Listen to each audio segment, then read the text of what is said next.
ان ابی ہریرہ، ابو ہریرہ رضی اللہ عنہ، ان رسول اللہ فرماتے ہیں کہ رسول اللہ صلی اللہ علیہ وسلم قال، انہوں نے فرمایا، الصلوات الخمس، 5 نمازیں، والجمعۃ الی الجمعۃ، ایک جمعے سے لے کے اگلے جمعے تک کیا ہو جاتا ہے؟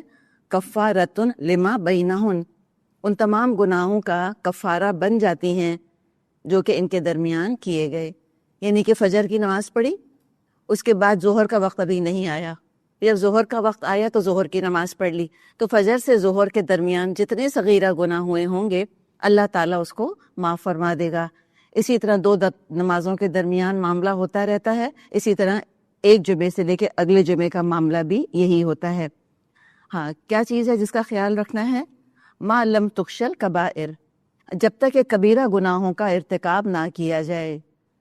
اور کبائر کے بارے میں ہم سورہ نساء میں بات کر چکے ہیں. اللہ تعالی ہم سب کو کبیرہ گناہوں سے اپنی پناہ میں رکھے. کبیرہ گناہ اتنی آسانی سے ہوتے نہیں ہیں، ان کے لیے یا تو ارادہ کرنا ہوتا ہے، یا بہت زیادہ ہی شیطان کا تسلط ہو جائے، یا انسان اتنا زیادہ جذباتی ہو جائے کہ اس کی عقل پر بالکل پردہ پڑ جائے. اور کبائر کا ارتکاب 2 وجوہات کی بنا پر ہوتا ہے، غصے کی وجہ سے اور شہوت کی وجہ سے. یہی دراصل شیطان کے حملے کرنے کے 2 ذرائع ہوتے ہیں. تو لہٰذا ایک مومن ہونے کے طور پہ ہمیں جس چیز کا بہت زیادہ خیال رکھنے کی ضرورت ہے کہ ہم اپنے آپ کو ہائپر نہ ہونے دیں، بہت زیادہ غصے میں نہ آئیں، اور اپنی شہوتوں کو کنٹرول کر کے رکھیں. جو انسان کی زندگی میں ٹیمپٹیشنز آتی ہیں ان پر کنٹرول کرے، اور اگر اینگر ایشو ہے یا کوئی اس طرح کے ایشوز ہیں تو اس پر کنٹرول کرے. اور کنٹرول کرنے کے بہت سے طریقے ہیں. اینگر مینجمنٹ کے کورسز ہوتے ہیں، یا جا کر کسی سے مشورہ کرے. اس فیلڈ کے ایکسپرٹس اپنی جگہ موجود ہیں، ان سے کنسلٹ کرے، لوگوں سے ڈسکس کرے. اگر کسی کے اندر ہمیں بہت غصہ نظر آتا ہے تو ہم اس کو بتائیں. ہوتا یہ ہے کہ جن کے اندر غصہ بہت ہوتا ہے بعض دفعہ لوگ ان سے بات کرتے ہوئے ڈرتے ہیں کہ اب ان سے کہیں گے تو ان کو اور غصہ آ جائے گا. لیکن بہرحال ایک امت ہونے کے ناطے جو ہماری ذمہ داری ہے کہ ہمیں امر بالمعروف اور نہی عن المنکر کرنا ہے، تو یقیناً اس میں اسلام کا تو فائدہ ہے، معاشرے کا فائدہ ہے، خود افراد کا کتنا فائدہ ہے. ہم خود امیجن کر سکتے ہیں کہ اگر لوگوں کا غصہ ٹھنڈا پڑ جائے تو کتنا فرق پڑ جائے گا. اگر شہوت قابو آ جائے تو جرائم کتنے کم ہو جائیں گے. اور ایک اور وجہ کبائر کی کیا ہوتی ہے؟ کیا خیال ہے آپ کا؟ علم کا نہ ہونا، لا علمی. پتہ ہی نہیں کہ شراب پینا کبیرہ گناہ ہے، پتہ ہی نہیں ہے کہ جوا کھیلنا کبیرہ گناہ ہے، معلوم ہی نہیں ہے کہ شرک کبیرہ گناہ ہے. تو لہٰذا ان چیزوں کے اندر پڑے رہتے ہیں. تو علم حاصل کرنا انتہائی ضروری ہے، اور دعا کریں کہ اللہ تعالیٰ علم کے ساتھ ہمیں حلم عطا فرما دے. جب علم کے ساتھ حلم آ جاتا ہے، طبیعتوں کے اندر ٹھہراؤ پیدا ہو جاتا ہے، تو پھر بہت مشکل ہے کہ انسان کبیرہ کا ارتکاب کرے. ہاں، صغیرہ کے بارے میں ہم کچھ نہیں کہہ سکتے، ہم بہت کمزور انسان ہیں، لیکن پھر ہم یہ یاد رکھیں کہ صغیرہ یقیناً ہوں گے ہم سے، لیکن ہم اس کے بارے میں کمپلیسنٹ نہ ہو جائیں. یہ نہ سوچیں کہ ہاں اب وہ تو ہوتے ہی رہیں گے، اب ٹھیک ہے میں تو مجبور ہوں، بس اب میں کیا کروں گی. نہیں، جیسے کہ آپ صلی اللہ علیہ وسلم نے ایک پریکٹیکل مثال سے صحابہ کو سمجھایا تھا. کہیں سفر پر جا رہے تھے، راستے میں پڑاؤ کیا، آپ نے صحابہ سے کہا کہ چلو آگ جلانی ہے، اس کے لیے ایندھن جمع کرو. کوئی ٹویگز لے کر آ گیا، کوئی چھوٹی موٹی لکڑیاں لے کر آ گیا، کوئی سوکھے پتے لے کر آ گیا. الگ الگ دیکھیں ان کا کیا وزن تھا؟ کوئی وزن نہیں تھا. لیکن جب بہت سارے لوگ بہت ساری چیزیں لے کر آئے تو اچھی خاصی آگ روشن ہو گئی اس کی وجہ سے. تو اس موقع پہ پھر آپ نے صحابہ کو مثال سے سمجھایا کہ صغیرہ کی مثال بھی ایسی ہی ہے. چھوٹے چھوٹے ہوتے ہیں، لیکن اتنے سارے جب جمع ہو جاتے ہیں تو پھر وہ جہنم کی آگ بھڑکانے کے لیے کافی ہو جاتے ہیں. اور پھر صغیرہ ہی بعض دفعہ انسان کو کبیرہ کی طرف لے جاتے ہیں. اور علماء تو یہ بھی کہتے ہیں کہ کوئی صغیرہ نہیں رہتا اگر ڈٹائی کے ساتھ انسان کرتا چلا جائے اس کو. تو لہٰذا اس کے بارے میں بھی انسان کو محتاط رہنے کی ضرورت ہے. اور اپنی نمازوں کا خیال کرے. نمازوں کا پڑھنا بہت بڑی نعمت ہے، بہت بڑی نعمت الحمدللہ. خود ہم اپنے آپ کو آگ سے بچا رہے ہوتے ہیں، اپنا ہم تزکیہ کر رہے ہوتے ہیں. ایک اور حدیث میں آتا ہے جیسے کہ آپ صلی اللہ علیہ وسلم نے فرمایا کہ اگر کسی کے گھر کے آگے نہر بہہ رہی ہو اور وہ دن میں 5 دفعہ اس نہر میں جا کر غسل کر لیا کرے تو کیا میل کچیل اس کے اوپر بچے گا؟ تو صحابہ نے فرمایا کہ نہیں بچے گا. تو پھر آپ نے فرمایا کہ نمازوں کی مثال ایسی ہی ہے جیسے کہ یہ نہر ہو اور نہر میں انسان نہاتا رہے. اللہ تعالیٰ ہماری نمازوں کی کوالٹی بہت اچھی بنائے اور اللہ تعالیٰ ہمیں نماز قائم کرنے والا بنائے. اگر نہیں پڑھتے تو اللہ پڑھنے والا بنا دے، اور اگر پڑھتے ہیں تو اللہ ہمیں اس پر آخری سانس تک قائم رکھے. اور یہ دعا مجھ اور آپ جیسے عام انسان کی دعا صرف نہیں ہے، یہ تو انبیاء نے دعا مانگی. اور انبیاء میں سے بھی کس نے؟ ابراہیم علیہ السلام نے، جنہوں نے کہ بیت اللہ کی تعمیر کی تھی، انہوں نے یہ دعا کی ہے. یعنی کہ نیکی کر کے اور بیت اللہ بنا کر کے جس کی طرف رخ کر کے اربوں خربوں لوگوں کو نماز پڑھنی تھی، وہ بنا کر بھی ان کو یہ احساس نہیں ہوا کہ میں نے تو اتنا بڑا نیکی کا کام کر دیا اور obviously میں تو اب نماز پڑھوں گا ہی. تو کبھی نیکیوں کو obvious نہیں سمجھنا چاہیے کہ اگر آج کر رہے ہیں تو کوئی گارنٹی نہیں ہے کل بھی کریں گے یا نہیں کریں گے. دل پلٹتے دل بدلتے کیا دیر لگتی ہے. اچھا خاصا لوگ ہدایت پر ہوتے ہیں اور کہاں بھٹک جاتے ہیں پتہ ہی نہیں چلتا. اللہ تعالیٰ بس ہمیں اپنی پناہ میں رکھے اور ہمیشہ دعا کیا کرے کہ اللہم احسن عاقبتنا فی الامور کلھا. اللہ تعالیٰ ہمارے ہر معاملے کا انجام بہت اچھا کر، اللہ انجام بخیر کر، اللہ ہمارا خاتمہ بالخیر کر. تو ابراہیم علیہ السلام نے بھی اپنی نماز کو فور گرانٹیڈ نہیں لیا، باقاعدہ دعا کی ہے اس کے لیے. حضرت ابراہیم آیت 40-41 میں یہ دعا آتی ہے. دعا کی انہوں نے، ربی اے میرے رب، اجعل تو بنا، کس کو؟ نی مجھ کو. کیا بنا مجھ کو؟ مقیم الصلاتی، نماز کا قائم کرنے والا. اور کیا نماز قائم کی ابراہیم علیہ السلام نے؟ انہوں نے تو وہ کعبہ ہی بنا دیا کہ جو نماز کے لیے مرکز ہے ہمارا، جو ہمارا نماز میں ہمارا رخ ہوتا ہے. تو مقیم الصلاتی، اللہ تعالیٰ تو مجھ کو نماز کا قائم کرنے والا بنا دے. اور پھر آگے اپنی اولاد کے لیے دعا، ومن ذریتی، اور اللہ میری اولاد کو بھی قائم کرنے والا بنا دے نماز کا، ذریت کو بھی.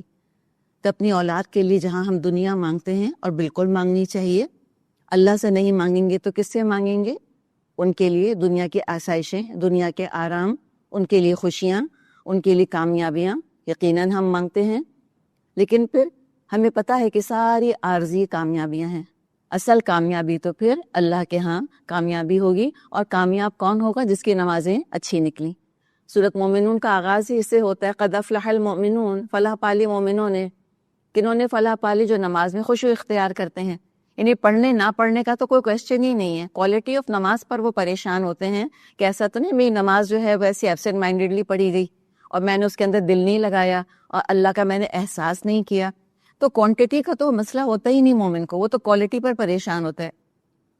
اور نماز قائم کرنے کے اندر صرف ایک فزیکل ایکسرسائز نہیں آتی کہ اٹھ گئے، بیٹھ گئے، سجدہ کر لیا، رکوع کر لیا، کھڑے ہو گئے. فزیکل تو ہے ہی اپنی جگہ، قائم کرنے کے اندر اس کے آداب آتے ہیں، اس کی شرائط آتی ہیں، وقت کی پابندی آتی ہے، اور خشوع آتا ہے کہ جسم بھی نماز قائم کر رہا ہے اور روح اور دل اور ذہن بھی اس کے ساتھ شامل ہے. دل بھی جھک رہا ہے انسان کا.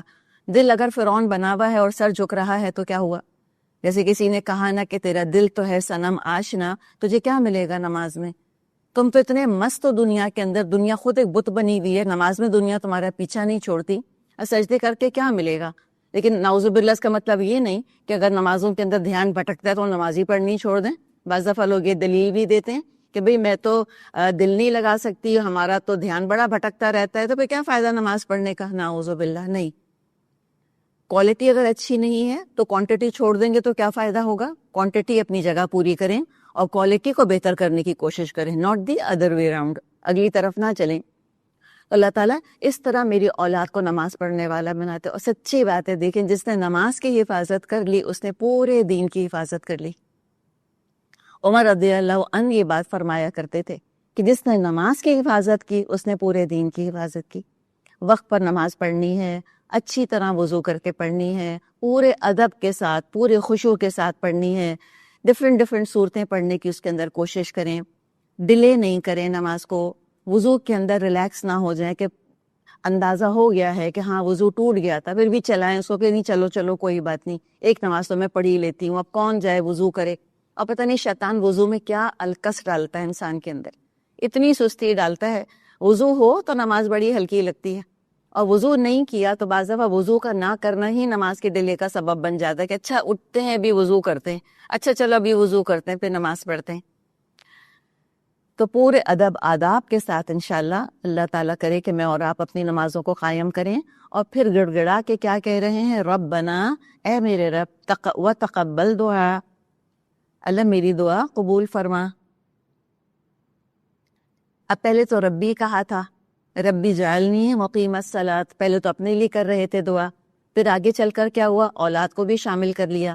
تو اب آگے ربی کے بجائے پہ ربنا کہہ رہے ہیں کہ اللہ تعالیٰ یہ نماز کے قائم کرنے میں اور میری اولاد دونوں شامل ہوں. اور دعا کون کر رہا ہے؟ خود تنہا دعا کر رہے ہیں.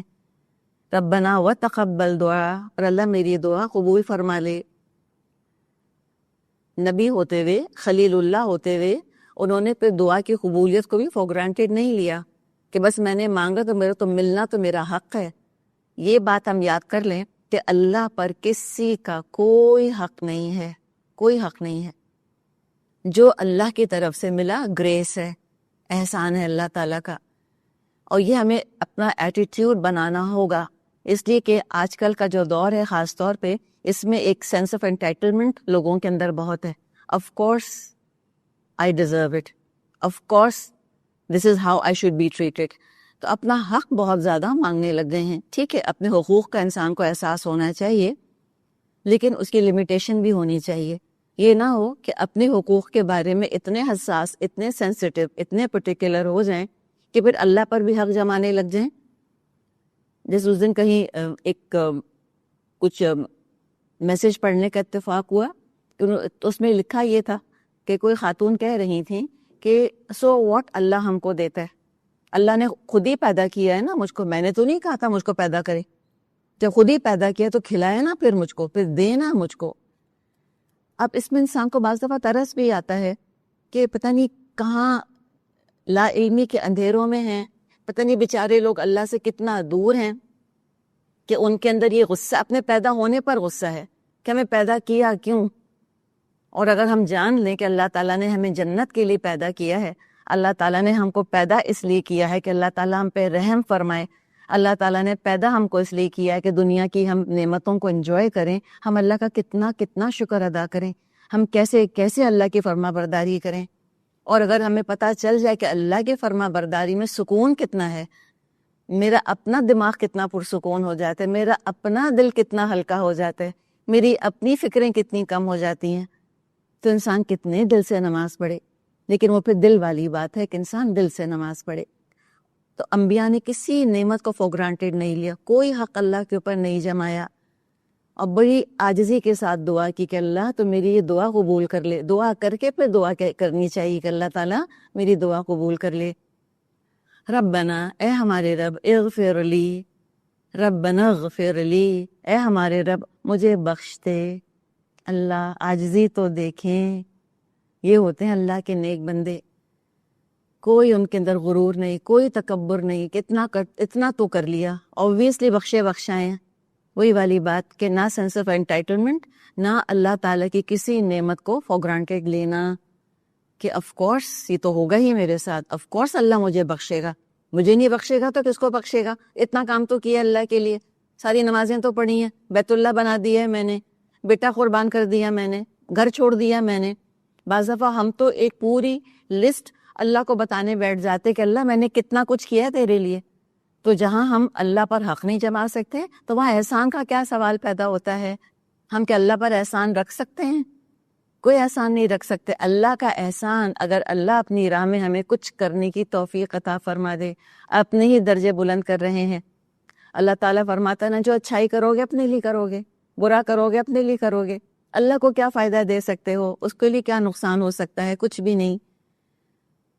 تو پھر نیکی کر کے عاجزی، یہ بھی اللہ ہی کی رحمت ہے. جو نیکی کر کے اور پھر پریشان ہو کہ پتہ نہیں نیکیاں قبول ہوئیں کہ نہیں، اور نیکیوں سے زیادہ اپنی خطاؤں پر جس کو فوکس ہو، وہ بڑا خوش قسمت ہے الحمدللہ. تو ایک بات ہم کو یہ پتہ چل رہی ہے کہ 100% مومن مطمئن نہیں ہوتا. دیکھیں دل کا اطمینان دو طرح کا ہے.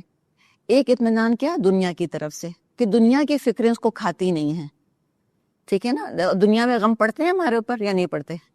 پریشانیاں آتی ہیں، بالکل آتی ہیں، کبھی اولاد کی، کبھی جان کی، کبھی مال کی، کبھی رشتہ داروں کی، یہ تو چلتا رہتا ہے، یہ سب کے ساتھ ہے، مومن ہو یا کافر ہو. تو یہ تو نہیں ہوتا ایمان لانے کی وجہ سے ساری فکریں ہی ختم ہو گئیں، جس کام پر ہاتھ رکھ دیں وہ کام ہمارا بنتا چلا جائے، مٹی پر ہاتھ رکھے تو مٹی سونا بن جائے، ایسے تو نہیں ہوتا.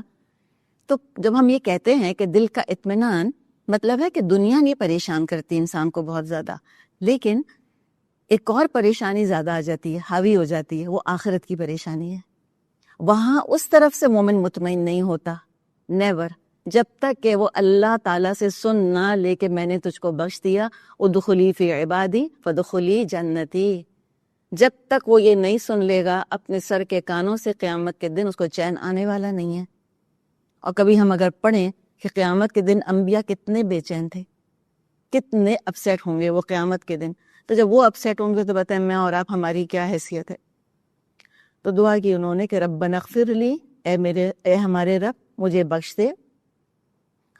سب سے پہلے اپنے لیے بخشش مانگی، ولی والدیہ، اور اللہ میرے والدین کو بھی بخش دے.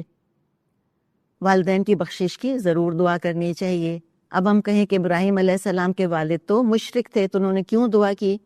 اس لیے دعا کی ہوگی کہ اس وقت تک ان کو یہ علم نہیں ہوگا کہ اللہ تعالیٰ نے فیصلہ کر لیا ہے کہ میرے والد کو نہیں بخشے گا، اور ان کو یہ علم نہیں ہوگا کہ میرے والد کی موت شرک پر ہی واقع ہوگی. اور آگے ہم قرآن میں پڑھ لیں گے کہ جب ان کو پتہ چلا کہ ان کے والد جو ہیں وہ شرک پر اڑے ہی رہے، تو انہوں نے پھر کیا کیا؟ ان سے بیزاری اختیار کر لی. تو جب تک یہ علم نہیں تھا انہوں نے دعا کی اپنے والد کے لیے اور والدہ کے لیے، ولی والدیہ، اور اللہ میرے والدین کو بخش دے. اور پھر دیکھیں مجھ کو اور آپ کو بھی نہیں بھولے. کہاں تک دعا کی ہے؟ رہتی دنیا تک کے لیے دعا کی ہے. وللمومنین، اور اللہ مومنین کو بخش دے، یوم یقوم الحساب، جس دن کے حساب قائم ہوگا. دعا کو محدود نہیں کرنا چاہیے. بعض دفعہ ہم بڑی محدود دعائیں مانگتے ہیں، بس حال کے لیے اور نیئر فیوچر کے لیے دعا کرتے ہیں. انبیاء کی دعا دیکھیں، اس کے اندر اتنی وسعت ہمیں ملتی ہے. انہوں نے تا قیامت تک کے لیے دعا کری، آل انکلوسیو. تو مومنین تک کے لیے دعا کر لی انہوں نے کہ اللہ تمام مومنوں کو بخش دے جبکہ حساب قائم کیا جائے گا، یعنی قیامت کے دن. تو ہمارے لیے بھی انہوں نے استغفار کر لی ہے. تو یہ جو دعا ہے، اس دعا کے اندر میں اور آپ بھی شامل ہیں الحمدللہ. اور جب ہم یہ دعا مانگیں گے تو ہم بھی تمام مومنوں کے لیے دعا استغفار کر رہے ہوں گے. بعض دفعہ لوگ پوچھتے ہیں نا کہ ہم مردوں کو کیا پڑھ کے بخشیں. خیال آتا ہے نا، یہ تو ایک سوال آتا ہے کہ ہم مردوں کے لیے کیا پڑھیں. تو یہ پڑھ لیا کریں، یہ دعا مانگ لیا کریں، رب اغفر لی ولی والدیہ وللمؤمنین یوم یقوم الحساب. اور یہ دعا کریں کہ میں اور آپ مومن ہوں. ہم مومن ہوں گے تو ابراہیم علیہ السلام کی یہ دعا ہمیں لگ جائے گی انشاءاللہ تعالی. اللہ نے چاہا اللہ اپنی رحمت سے یہ دعا قبول کر لے گا. اور یہ دیکھیں، یہ دنیا میں کسی دوسرے کے لیے استغفار کرنا دراصل کیا ہے؟ یہ شفاعت ہی تو ہے. قیامت کے دن اس کو شفاعت کہیں گے اور دنیا میں اس کو استغفار کرنا کہتے ہیں. تو اس سے یہ بھی ہمیں پتہ چلا کہ انبیاء کی سنت ہے دوسرے مومنوں کے لیے دعائے مغفرت کرنا. تو اپنے لیے کیا کرے، اوروں کے لیے کیا کرے. اللہ تعالیٰ سب کو بخش دے، اللہ تعالیٰ ہر ایک پر کرم کر، اللہ تمام مومنوں کو بخش دے. یہ خاص دعا کرنی چاہیے، اس لیے کہ جو حساب کا دن ہوگا یہ کوئی معمولی دن نہیں ہوگا.